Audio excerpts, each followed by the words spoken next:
பாஜகவை மக்கள் பொருட்படுத்த மாட்டாங்கன்னு சொல்லியிருக்கீங்க. அதனுடைய கருத்துக்கு வந்து பாஜக கூட்டணியில் இருக்கும்போது அதிமுக வந்து பாக்குறப்ப மக்கள் பொருட்படுத்தினாங்க, இப்போ எப்படி பொருட்படுத்தாங்க?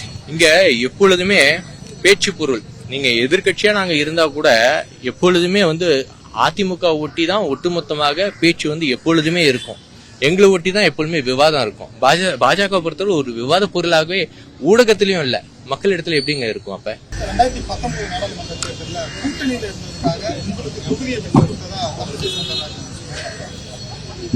பாருங்க, கூட்டணி தர்மம் என்று 2019 இருந்தது.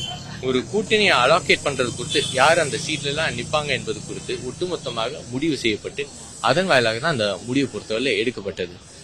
சோ இப்ப நீங்க தமிழிசை சவுந்தரராஜன் மேடம் அந்த காலகட்டத்தில் நடந்திருக்கக்கூடிய நிகழ்வை பற்றி சொன்னாங்க. அது அவங்களோட கருத்து. அதுல எந்த கருத்தும் நான் என்னால் சொல்ல முடியாது. செய்திகளை உடனுக்குடனும் துல்லியமாகவும் தெரிந்து கொள்ள சப்ஸ்கிரைப் பண்ணுங்க.